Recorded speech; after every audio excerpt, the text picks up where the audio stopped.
마라나타, 여행자는 요구하고 순례자는 감사한다. 스스로 입으로 고백하는 게 중요해요.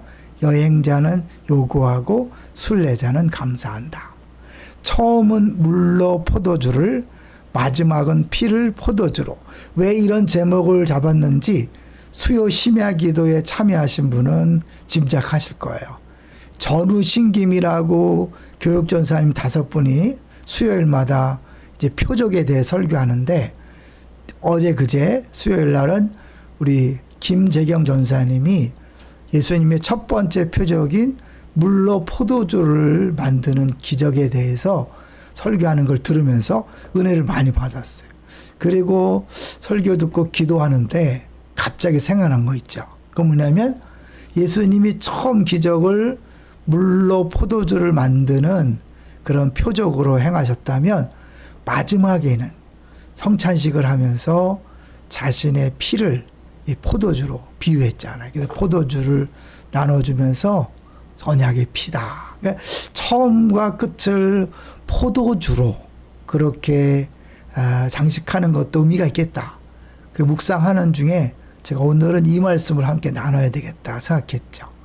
우리 왜 예수님이 첫 번째 표적을 혼인잔치에 했을까?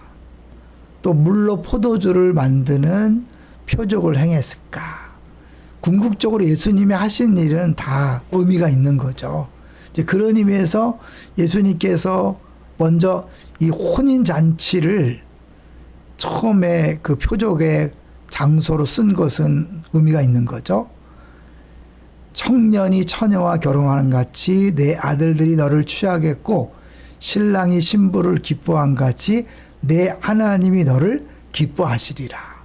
예수님은 어떤 분이신가? 우리를 신부로 삼기 위해 이 세상에 오신 신랑이시다. 그 예수님께서 공생의 첫 기적의 장소로 선택하신 곳이 혼인잔치집인 것은 우연이 아니다. 그렇죠? 우연이 아닌 의도죠. 예수님이 이 땅에 오신 것, 가장 우리를 구원하기 위한 것이고 결국 천국 잔치를 베풀기 위한 것이고, 근데 그 천국 잔치에 진정한 신랑이 예수님인 것을 의미하고, 실제적으로 가나 혼인잔치에 포도주가 떨어졌을 때 그 신랑이 해결한 게 아니죠. 그곳에 있었던 예수님이 해결해 주셨잖아요. 그래서 이 물이 포도주로 바뀌는 표징은 본질적으로 말씀이 육신이 되는 과정을 떠올리게 한다. 그러니까 물이 포도주로 바뀐다는 건 질적인 변화잖아요. 궁극적으로 예수님 이 땅에 하나님이신데 사람 몸을 입고 오신 것, 이 부분을 의미하는 것이고, 오셔서 하실 일은 천국 잔치를 베푸는 거잖아요. 근데 그 천국 잔치의 주인공이 예수님이고, 그리고 결국 우리들이 신부로서 그 잔치의 주인공이 되게 하는 거죠. 그런 의미에서 이 구원이라는 것은 잔치라는 비유로 잘 설명이 됩니다. 잔치하면 풍성함이잖아요. 부족함이 없고 누구나 마음껏 먹고 마시는 거잖아요. 어릴 때 동네 잔치가 이루어지면 큰 가마솥을 걸고 그 국수, 잔치국수를 정말 무한정으로 대접하고 섬기는 것이 지금도 눈에 선합니다. 잔치는 그런 거죠. 예수님이 첫 번째 표적을 결혼식, 잔치에 찾아오셨고 그 떨어진 포도주를 물로 변화시키면서 예수님의 사역의 잔치라는 것을 보여주는 거죠. 더 재미난 것은 뭐냐면 돌 항아리, 물 항아리가 있었죠. 근데 거기에 유대인의 정결 예식을 위한 것이다 굳이 밝혔거든요.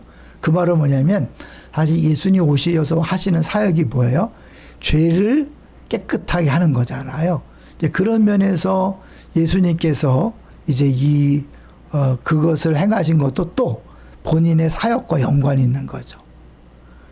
또 떡을 가져 감사 기도하시고 떼어 그들에게 주시며 이르시되 이것은 너희를 위하여 주는 내 몸이라. 너희가 이를 행하여 나를 기념하라 하시고 저녁 먹은 후에 잔도 그와 같이 하여 이르시되 이 잔은 내 피로 세우는 새 언약이니 곧 너희를 위하여 붓는 것이라. 단순히 포도주가 아니라 그것은 예수님의 피를 얘기하는 것이고, 예수님 피는 우리의 죄를 깨끗게 하는 거잖아요. 그러니까 유대인의 정결 예식, 그 물을 통해서 깨끗해 하지만 그것은 뭐예요? 사람의 것만 세척하는 것이고 예수님의 피가 사람의 모든 것을 깨끗하게 하는 거잖아요. 그 성령의 거듭남 또 새 언약이라는 것은 성령의 오심을 이야기하는 거니까 궁극적으로 얘기하면 처음 물로 포도주를 만들어서 우리를 구원하고 천국 잔치를 베풀기 위하여 결국 예수님은 자기 자신이 십자가에 못 박혀 죽으시고 피를 흘리신 거죠. 예수님의 피가 결국은 뭐예요?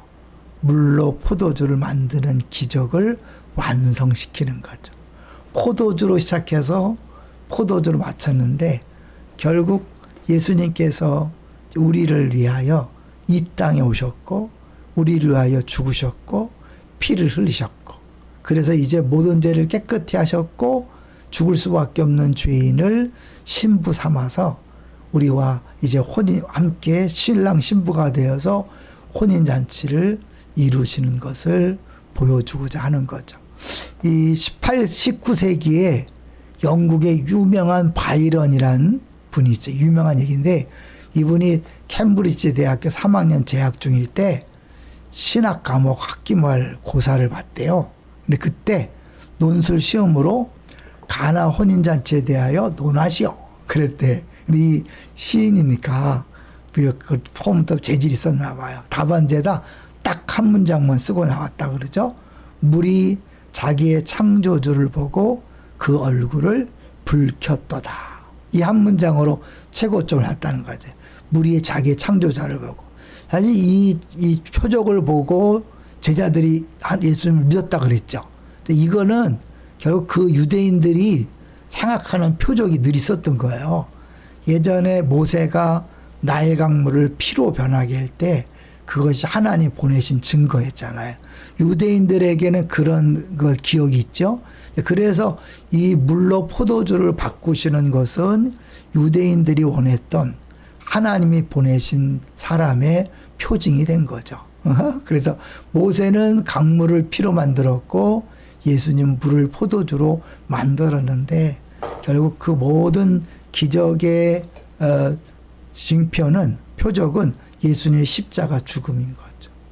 그가 피를 흘리셔서 우리를 살리시고 천국 잔치의 주인공이 되게 하는 것이다. 그렇기 때문에 처음 포도주로 시작해서 포도주로 마치는 것도 의미가 있는 거죠. 예, 마지막으로 하나만 더 이야기하고 마치면요. 이 유대인들은 이 결혼식 자체가 굉장히 행운의 날인데 화요일 날 하면 두 배의 행운이 있다는 거예요. 왜 화요일일까요? 예수님이 사흘째 되던 날에 혼인잔치에서 물로 포도주를 만들었다잖아요. 토요일이 안식일이니까 주일부터 새로운 주가 시작되잖아요. 그러니까 주일, 월, 화. 그러니까 화요일 날 예수님이 가나 혼인잔치에서 물로 포도주를 만들었다. 이렇게 알고 있는 거죠. 그래서 그날이 그들에게 최고의 결혼식 날이다라고 하는 거죠.